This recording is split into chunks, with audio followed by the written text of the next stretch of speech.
اعوذ باللہ من الشیطان الرجیم، بسم اللہ الرحمن الرحیم۔ محترم ناظرین، السلام علیکم ورحمۃ اللہ۔ آج ہمارا موضوع ہے بنی اسرائیل کے ایک عابد کا واقعہ۔ بیان کیا جاتا ہے کہ بنی اسرائیل میں ایک عابد رہا کرتا تھا کہ اس زمانے میں کوئی عابد اس جیسا نہ تھا۔ اس وقت میں 3 بھائی تھے اور ان کی ایک بہن تھی جو ابھی تک کنواری تھی۔ اس کے سوا ان کی کوئی بہن نہ تھی۔ اتفاقاً ان تینوں بھائیوں کو کہیں لڑائی پر جانا پڑ گیا۔ ان کو کوئی ایسا شخص نظر نہ آیا جس کے پاس اپنی بہن کو چھوڑ جائیں اور اس پر بھروسہ کریں، لہذا سب نے اس رائے پر اتفاق کیا کہ اس کو عابد کے سپرد کر دیں۔ وہ عابد ان کے خیال میں موافق تمام بنی اسرائیلوں میں سے نیک اور پرہیزگار تھا۔ چنانچہ اس کے پاس آئے اور اپنی بہن کو حوالے کرنے کی درخواست کی۔ جب تک ہم لڑائی سے واپس آئیں ہماری بہن آپ کے سائے شفقت میں رہے گی۔ عابد نے ایسا کرنے سے انکار کر دیا اور ان سے اور ان کی بہن سے خدا کی پناہ مانگی۔ وہ نہ مانے اور اصرار کرتے رہے کہ ان کی بہن کو اپنی نگرانی میں رکھنا منظور کر لیں، حتیٰ کہ عابد نے ان کی درخواست کو منظور کر لیا اور کہا کہ اپنی بہن کو ہمارے عبادت خانے کے سامنے کسی گھر میں چھوڑ جاؤ۔ انہوں نے ایک مکان میں اس کو لا اتارا اور چلے گئے۔ وہ لڑکی عابد کے قریب ایک مدت تک رہی۔ عابد اس کے لیے کھانا لے کر آتا اور اپنے عبادت خانے کے دروازے پر رکھ کر دروازہ بند کر لیتا اور واپس اندر چلا جاتا اور لڑکی کو آواز دیتا تھا اور وہ اپنے گھر سے آ کر کھانا لے جاتی تھی۔ پھر راوی نے بیان کیا ہے کہ پھر شیطان نے عابد کو بہکانا شروع کیا۔ ابتدا میں اس کو خیر کی ترغیب دیتا رہا اور لڑکی کا دن میں عبادت خانے تک آنا اور اس پر گراں زہر کرتا رہا، کہیں ایسا نہ ہو کہ یہ لڑکی دن میں کھانا لینے کے لیے گھر سے نکلے اور کوئی شخص اس کو دیکھ نہ لے۔ اس لیے بہتر یہ ہے کہ اس کا کھانا لے کر اس کے دروازے پر رکھ آیا کر، اس پر اجر عظیم ہوگا۔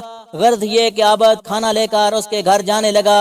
کچھ مدت بعد پھر شیطان اس کے پاس آیا اور اس کو ترغیب دی اور اس بات پر اسے ابھارا کہ اگر تو اس لڑکی سے بات چیت کیا کرے تو تیرے کلام سے منحوس ہوگی، کیونکہ اس کو تنہائی سے سخت و عائشت ہوتی ہے۔ شیطان نے اس کا پیچھا نہ چھوڑا، حتیٰ کہ وہ عابد اس لڑکی سے بات چیت کرنے لگا، اپنے عبادت خانے سے اتر کر اس کے پاس آنے لگا۔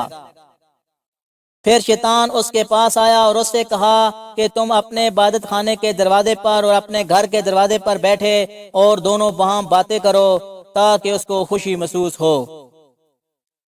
آخر کار شیطان نے اس کو عبادت خانے کے دروازے پر لا بٹھایا۔ لڑکی بھی گھر سے دروازے پر آئی۔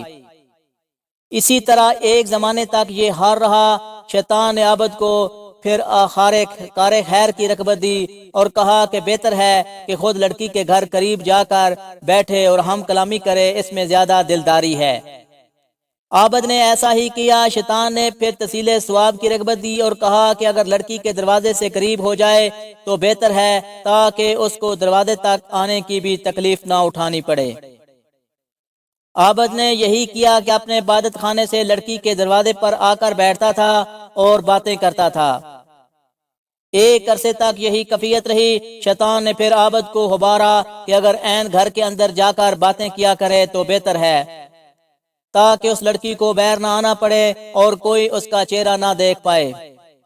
غرض عابد نے شیوہ اختیار کیا کہ لڑکی کے گھر اندر جا کر دن بھر اس سے باتیں کیا کرتا اور رات کو اپنے عبادت خانے میں واپس چلا جاتا، یہاں تک کہ عابد نے لڑکی کے زانوں پر ہاتھ مارا اور اس کے رخسار کا بوسہ لیا۔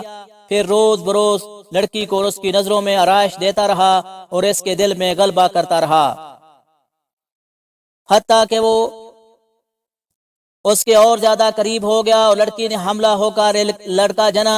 پھر شیطان عابد کے پاس آیا اور کہنے لگا کہ اب بتاؤ، اگر اس لڑکی کے بھائی آ گئے تو اس بچے کو دیکھا تو تم کیا کرو گے؟ میں ڈرتا ہوں کہیں تم ذلیل نہ ہو جاؤ یا وہ تمہیں رسوا نہ کر دیں، تو بہتر ہے تم اس بچے کو لو اور زمین میں گاڑ دو۔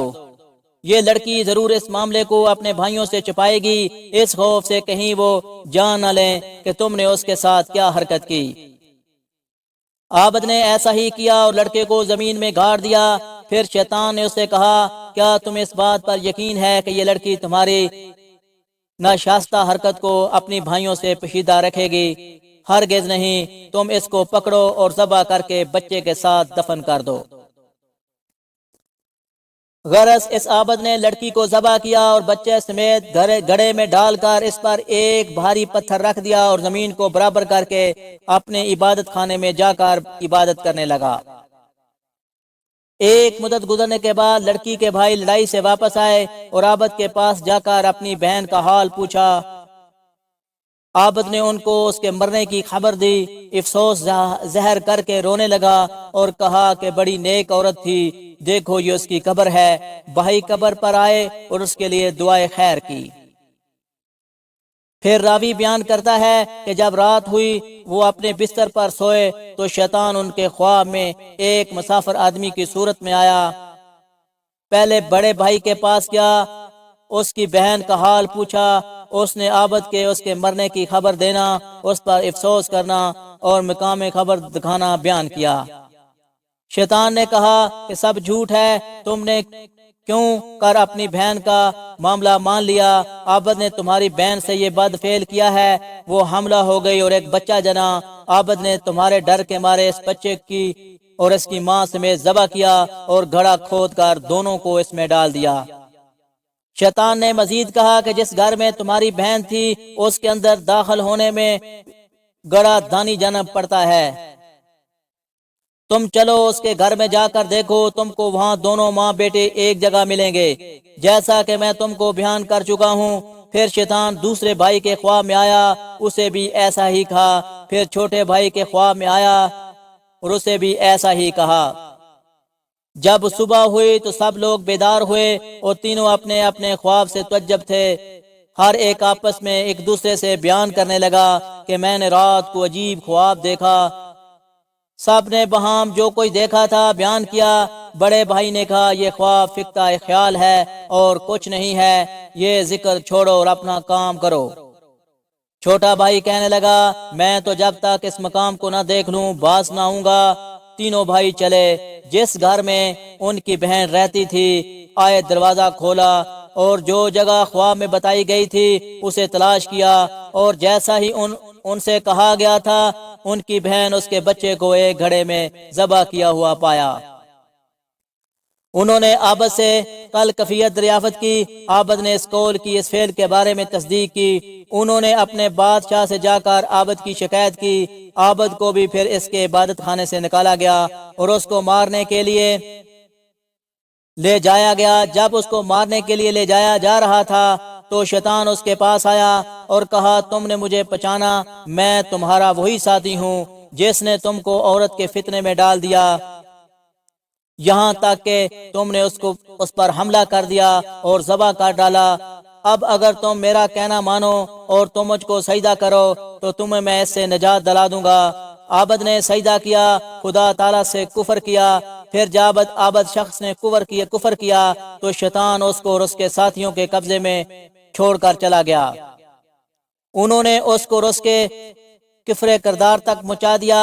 اس واقعے سے ہمیں یہ سبق ملتا ہے کہ اندازہ کیجئے کہ شیطان ہمارا کس قدر سنگین دشمن ہے اور اس کے وار کس طرح سنگینی ہے۔ چنانچہ ہمیں چاہیے کہ اس واقعے سے سبق حاصل کریں اور شیطان کے ہتھ کنڈوں سے اپنے آپ کو بچائیں۔ اللہ تعالی ہم سب کی حفاظت فرمائے، آمین ثم آمین۔